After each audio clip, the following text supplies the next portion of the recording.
What is up, guys? Welcome back to another Breeders' Cup update. Well, we're going to do something a little bit different here. All the prep races have been completed.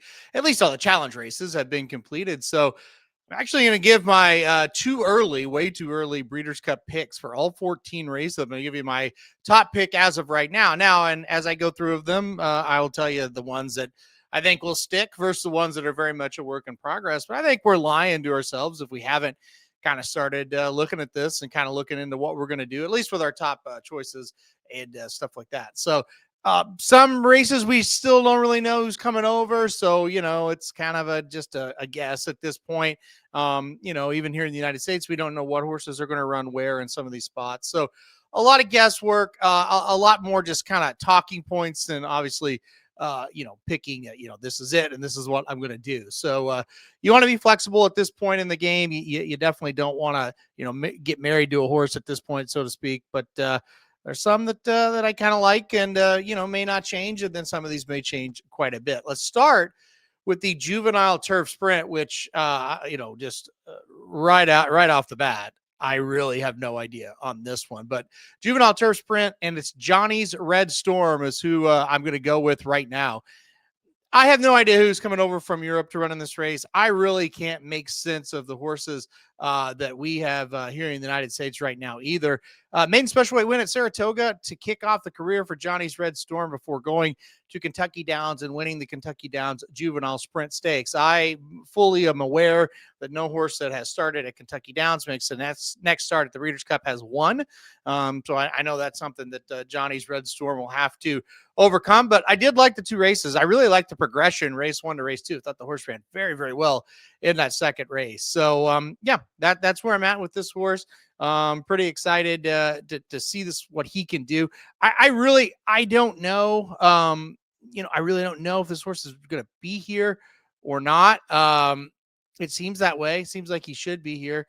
And again, I don't know what European horses are coming over either, but like I say, two races look very good. George Weaver, very good with turf sprinters. We know that. I like this one a little bit. I think we may get a little bit of a price. He's kind of the lesser talked about of the turf sprinters right now here in the United States. Let's go to the Juvenile Turf next. I'm going to go with Puerto Rico on top right now in this one. This is an Aidan O'Brien trained European runner who's been pretty darn good. Again, we don't really know if he will come over or not. We don't know. Again, on the European horses, all of them, especially these juveniles, if they're going to come over or not. This horse has won 2 in a row, including a Group 1 race at Longchamp last time out. That was on October 5th, so it would make sense to come to the Breeders' Cup, if they want to do it. Like I said, Aidan O'Brien does train this horse, for owners that have come over here a million times. So looked very good in the last race at Longchamp, and I kind of think our United States horses, they're pretty average on both turf fronts right now. So I kind of just went European, but we'll see who actually shows up for this race. For the Juvenile fillies turf, True Love is the horse I went with as of right now. Another Aidan O'Brien trained horse that is overseas right now. Winner of a Group 1 race at Newmarket last time out on 927. Has won 3 out of the last 4 races. Never worse than second in 6 of her starts. Again, will she come over? We really have no idea. If she does, I think she's going to be pretty tough to beat. That's where I'm at with it on that. Again, what does Charlie Appleby send over? What other Europeans come over? Which Aidan O'Brien horses actually come over? All questions that are going to have to be answered in the next, 2 to 3 weeks. So who knows, right? I certainly, I don't know at this point, but I like True Love quite a bit. I like Puerto Rico quite a bit. So if they come over, they're most likely going to be my pick to win the race. Let's go to the Juvenile fillies now, where, I really thought nothing stood out. I don't know. Tommy Joe didn't run all that well at all. I don't know. Icework, I guess, was okay in the Frizette. That wasn't a bad race, but I thought Explora probably ran the best of all of them. Winning the Oakleaf, and that's who I'm going to go with at this moment. So Explorer for me, I think the horse definitely wanted 2 turns, and I think we saw that. I thought the horse ran very, very well in the spot. Like I said, got beat by a stablemate 2 races back, but I think wanted 2 turns, really, really in a bad way, and was able to get the job done in the Oakleaf pretty darn easily. So, yeah, that's it for me, and we'll see what happens. This horse is by Blame out of a Bernardini mare, so it makes sense that the horse is going to get better the longer they go. I just thought that was a really excellent performance, and it's kind of a lack of anybody else at this point as well when it comes to Explora. Let's go to the Juvenile next. Ted Noffey going to be my pick, and this is kind of another situation. Wasn't overly impressed with anybody else, but I was impressed with Ted Noffey winning the Breeders' Futurity in a pretty nice fashion. All the Baffords got beat. The Champagne, we did have an upset winner, trade by Chad Summers, Napoleon Solo. He looked okay. Nothing bad to say about him whatsoever, but I just think Ted Noffey, the best of the bunch right now. And he went 2 turns and he did it really nicely. So, yeah, he's it for me at this moment. We'll kind of see, how things progress. I know Bob Baffert has Brandt, who skipped the last round of preps and is going to run in the Breeders' Cup. Maybe he's one that, can jump up and make a little bit of an impact. But out of the ones that ran the last weekend, I really think Ted Noffey is a standout.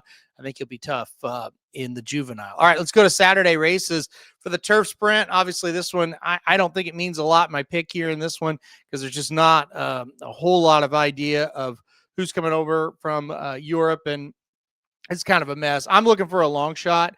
I'm hoping Arizona Blaze, that's the horse I picked. I'm hoping he can kind of provide a little bit of a long shot. European horse that won a Group 1 race last time out.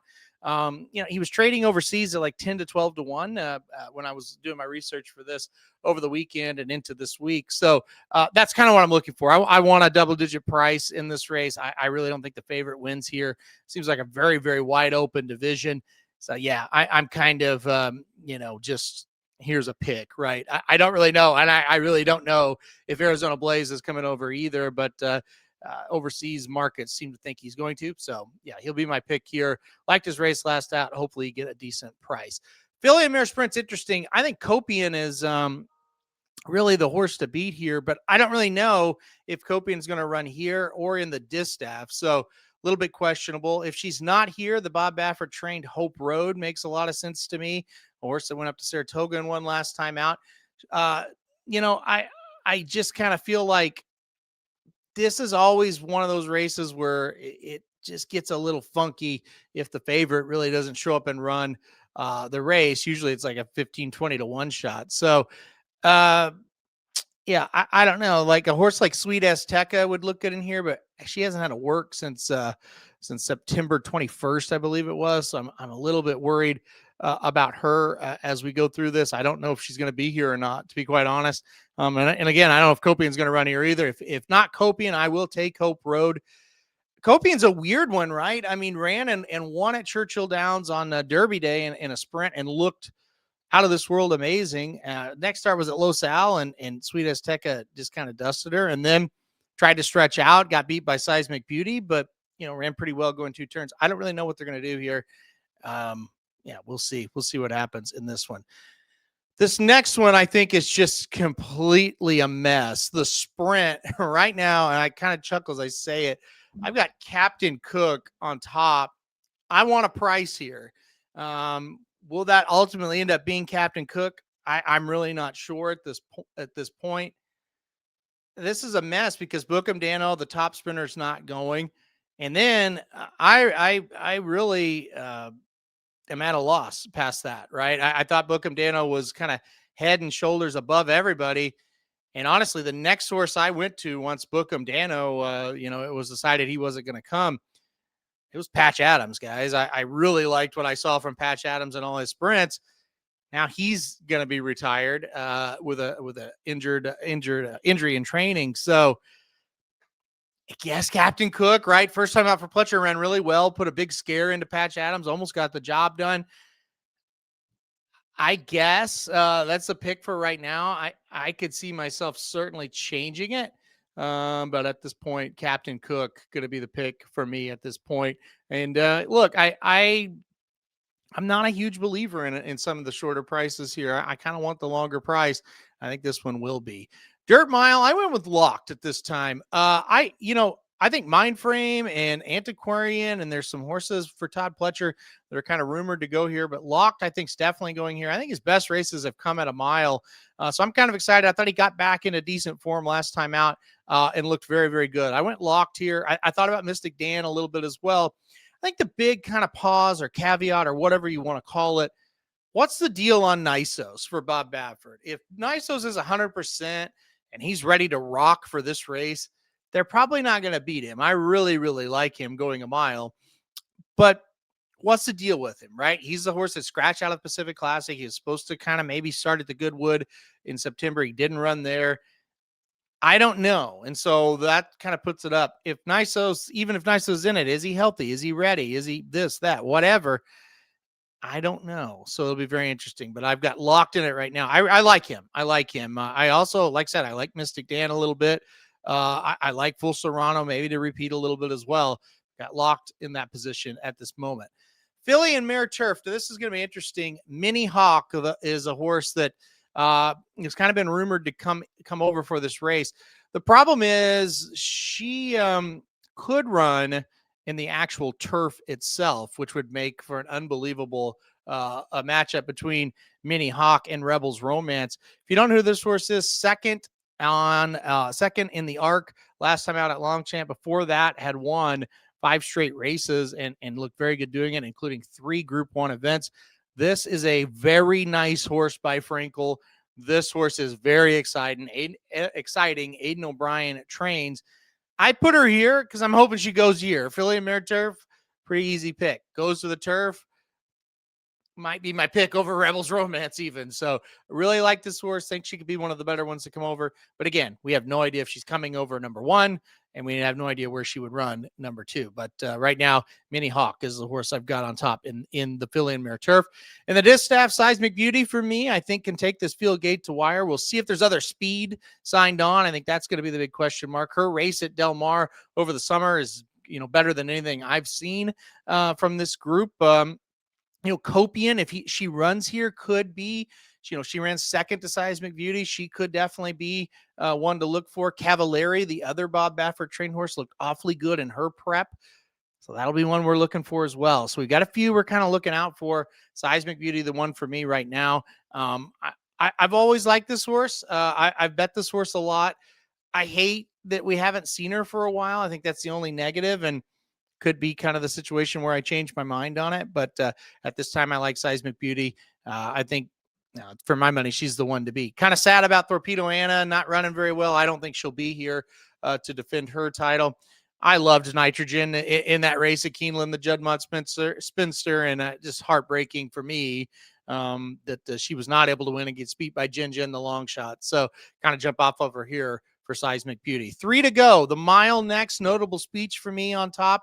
As of this moment, winner of the Woodbine Mile last time out, got third in the mile last year, just defeated by less than a length in that one. I thought the prep race there at the Woodbine Mile was very good. He's not exactly been a win machine lately. I think that's the thing. Has rattled off a lot of victories in a row, and they've kind of been a little bit quiet lately. But that was a nice win, nice prep. So notable speech for me. I'm lukewarm at this point. Let's see what else comes over. That's kind of my thoughts on that. We'll have to just see what else comes over. In the turf, I like Rebels Romance. Now, if Mini Hawk is in the turf, we could have a different discussion. But right now, I do like Rebels Romance in the turf. Trying to win it for the 3rd time in 4 years. I think he's in the best form. Well, I shouldn't say the best form ever, because he's been in really good form most of the times he comes over here. So, but very good form. He won up at Belmont last time out. Super impressed. So, Rebels Romance for me. But again, what other European horses come over is going to be the thing. I think with most of these turf races this year, you're probably going to go European in almost all of them. At least I am. I don't love any of our turf horses this year. I think Filly and Mare Turf, that could be one we could get. I wouldn't concede that one yet. The turf sprint could be one we could get.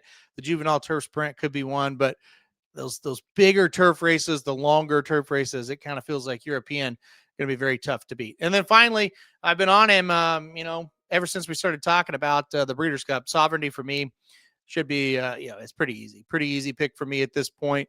Not going to go against him. He's kind of been flattered a little bit by Asa, kind of flattered him in the Pennsylvania Derby. Seems to be getting better. If he shows up his best race, I think he's better than everybody else. So Sovereignty for me right now on the Classic. Probably my strongest pick out of the 14 I just gave you. This probably going to be my best bet of the Breeders' Cup. Yeah, I shouldn't go that far because a lot of times there's a European runner here or there somewhere that just really stands out, and that's what you go with. But right now, as I'm doing this video, I think Sovereignty sounds like the best bet of the Breeders' Cup for me.